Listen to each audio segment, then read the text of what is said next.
سلامونه ملګرو د باور مارکیټینګ پرایویټ لیمیټډ په نمائندګۍ باندې یو ځل بیا تاسو ته مخاطب وو ډېر قدرمن ډاکټر کرن خان صاحب را سره ناست دی زما کیتی پیتی اصفهان را سره هم ناست دی چونکې موږ دا هم لازمه ګڼو چې کشران دې په هغه خبرو باندې خبر وي چې کوم موږ کول غواړو سوسایټي ته رسول غواړو د دې ګرومینګ او تربیت هم کیږي ډېر قدرمن ډاکټر قدیر صاحب هم ناست دی ملګري رابطې کوي تپوسونه کوي د ریل اسټیټ یا د پراپرټي په حواله د ملک کې چې کوم د انسرټینټي روانه ده دا اړې غړې دی پرایس هایک دی یا سیاسي صورتحال دی د دې په تناظر کې یو ملګري ته خو موږ پرسنل کې هم خبره کوو خو هغه لږ اوږده شي موږ دا لازم وګڼل چې نن په دغه پوره صورتحال باندې تاسو پوه کړو ریل اسټیټ نن سبا چرته ولاړ دی را روان وخت کې به حالات څنګه وي ملکی صورتحال څه دی حالات به کله ښه کیږي یا کوم چې آلریډي انویسټرز دي لګیا دي هغه کار کوي نو د هغو پوزیشن څه دی زه به د ټولو ملګرو ته دا هم ډاکټر صاحب واضحه کړم زمونږ د باور مارکیټینګ یوازینی مودا څنګه چې موږ په شروع کې ویلي دي په ایمانا او یقینا جذبه باندې چې موږ خپلې ټولنې ته خپلو خلکو ته او بیا دا ریجن چې پښتانه د مخکې نه دلته روزګار نشته معاش نشته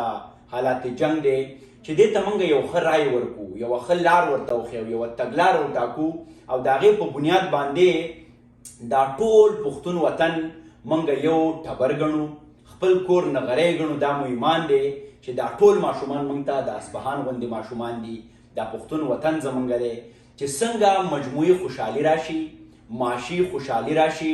د هر چا کور نغری په ښایسته ډول باندې رڼا شي نو بیا به دا جنګونه هم په شاو تنبیږي کورنۍ مسلې به هم نه وي مجموعي خوشحالي به راشي نو موږ د بزنس دنیا ته د یو مودې راسي ډاکټر کرن خان صاحب زه ډاکټر قدیر صاحب لګیا موږ کار کوو زه به لنډه خبره دا کوم بیا به ډاکټر کرن صاحب له راځم دا کم حالات چې روان دي ډاکټر صاحب زموږ چې کوم خبرې اترې موږ کوو یا موږ اسلام آباد نه بیا موږ ته کوم انسایډ خبر راځي یا د دنیا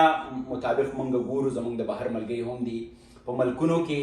په هیوادونو کې یا په ولسونو کې دغه قصې راځي داسې ناشنا خبره نه ده که تاسو د تاریخ په اوږدو کې لاړ شئ نو کله کله داسې حالات را جوړیږي غیر یقیني صورتحال وي پرایس هایک راشي پټرولیم مصنوعات هم ورک شي نو خلک لږ انسیکیور شي هغه ویریږي چې جوړې دنیا بانه شوه خو داسې کله هم نه وي دا بیا ښه قامونه ریزیلینټ قامونه سروایول کوي کم بیک کوي پاکستان هم په هغه هیوادونو کې حسابیږي چې دوی اوس لګیا دي لږ په دې منځ کې دا حکومتونه بدل شو بیا د خیبر پښتونخوا اسمبلی ماته شوه د پنجاب اسمبلی ماته شوه نو داسې نه ده چې کیپیټل یا پیسې چېرته روکې شوې خو خلکو عریضي بنیادونو باندې خپل کیپیټل فریز کو سټاپ کو نو دا هر څه دي خو د دې د سرکولیشن دپاره به لږ وخت لګي حکومتونه بدل شي نوې ټول ټاکنې وشي نوې سیټ اپ راشي خلکو ته پته ولګي څوک نظام چلی او څنګه نظام چلی نو زه دا فکر کوم چې زمونږ ټولو ملګرو ته څوک چې انویسټر دی یا څوک چې لګیا دی هغو آلریډي انویسټمنټ کړی دی بې حوصلې کېږئ مو دا په قانونو کې په ولسونو کې دا قصې راځي او زه پوره هیلهمند یم چې انشاءالله سروایول به کېږي او بله زمونږ مدا دا ده چې کوم ملګري چې لګیا دي او په دې وخت کې خلکو ته یا غلطې مشورې ورکوي یا یې بې حوصلې کوي نو زه د ټول ریل اسټیټ چې زموږ څومره ملګري دي هغو ته وایم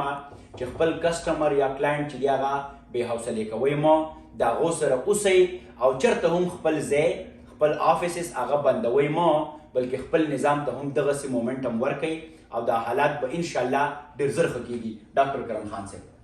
ملګرو زما له خوا هم سلامونه در واخلئ څنګه چې افسر افغان ورور خبره وکړله زمونږ د باور مارکیټینګ مقصد هم دغه دی چې موږ خپل خلک پوهه کړو موږ هغې په دغه خبره باندې پوهه کړو چې په کم وخت کې پیسې بندول پکار دي او په کم وخت کې نه دي کول پکار زمونږ زیاتره ملګري بهر میشته پښتانه دي کوم چې د وطنونو نه لرې دي هلته پیسې ګټي او افسر جانه دا خبره هم د یادولو وړ ده چې د پیسې د ویلیو نه پته لګېږي که نه اوس پیسه غورځېږي یا خیږي نو په دغه وخت کې که لږ هغه خلک چې بیخي هولې سولې د خپل کور دپاره غواړي چې زه یو په ډېره مشکله یې پیسې ګټلي یو زما د خپل کور یو هغه په دې وخت کې پیسې بندې کړي او هغه یا مطلب د پیسې قیمت وغورځېږي یا سیوا شي نو په دې وخت کې دی د یو ذهني کشمکش سره مخ کېدی شي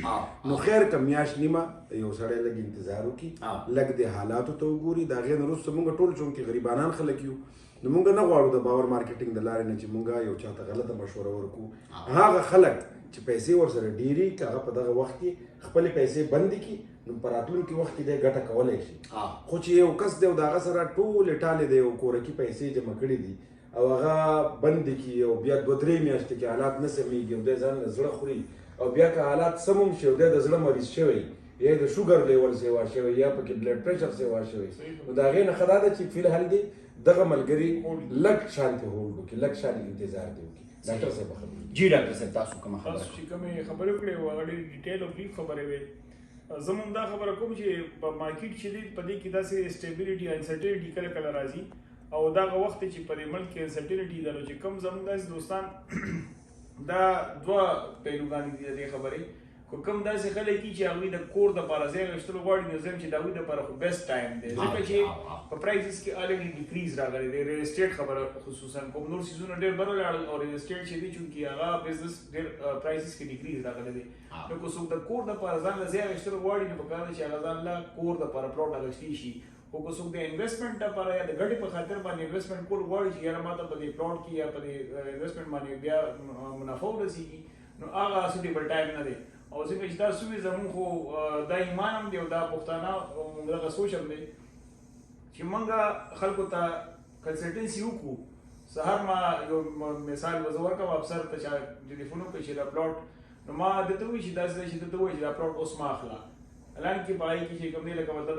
نور زموږ دوستان یا سړی خپل د ګټې دپاره کوشش کوي خو موږ دا وایو چې زموږ کار روزګار برابر دی او خپل خلک اویر کول او موږ وایو چې کم از کم چاته موږ یو مشوره ورکړو نو هغه حدیث دی چې څه ځان لپاره خوښ هغه د بل لپاره خوښ کړه. همداسې ده ډاکټر صاحب ستاسو د دواړو ډېره زیاته مننه کومه. اخري خبره دا ده چې کوم ملګري د لانګ ټرم دپاره یا اوږدمهاله انویسټمنټ کوي 3-4 کاله هغه هولډ کولی شي نو یقین وکړئ چې دا ښه وخت دی چې هغه په دې وخت کې پرایسز یا قیمتونه راکم شوي دي او چې کوم ملګري د لنډ وخت لپاره انویسټمنټ کوي نو هغه خپل انویسټمنټ هولډ کوي. او اخري خبره مې دا ده ډاکټرانو صاحبانو چې په بزنس او سود کې فرق دا دی چې بزنس چې ته کوې نو په دې کې ګټه او تاوان دواړه او سود به ته صرف دا سوچ کوې چې زه ګټه وکړم. نو که کوم خلک بزنس کول غواړي دا د کائنات اصول دي چې په دې کې ګټې او تاوان دواړو ته به غاړه ږدي. دغسې به دا نظام رواني. باور مارکیټینګ به په هر حال کې تاسو سره ولاړي. څه مشوره وي ذاتي به هم تاسو سره خبره کوو او په مجموعي توګه به د ویډیو د لارې هم دا سلسله روانه وي. او به ضروري نه ده چې دا زمونږ کم ملګري چې مونږ ګوري جی دا بیخي ضروري نه ده چې یو سړی د راشي او زمونږ سره د انویسټمنټ ها هغه ملګري چې کم ځان پوهول غواړي هغه راتلی شي زمونږ د ټلیفون نمبر به د او په دې ویډیو به راځي. باور مارکیټینګ ستاسو د خدمت دپاره دی ستاسو د پوهې دپاره دی. مونږ نه غواړو چې د نورو ځایونو خلک راشي او پښتانه په خپل کور کې دوکه کې یا داسې کې چې پیسې دې ووهي چونکې مونږ ټول غریبانان خلک یو مونږ ټول په حالت جنګ کې یو نو دغه زمونږ ایمان دی دغه زمونږ مدعا ده دا زمونږ مقصد دی چې باور مارکیټینګ تاسو په دغه لارو چارو باندې پوه کړي نو تاسو هر کله راتلی شئ. خدای مو راباندې خوشحاله اوسئ. ډېره مننه کوم.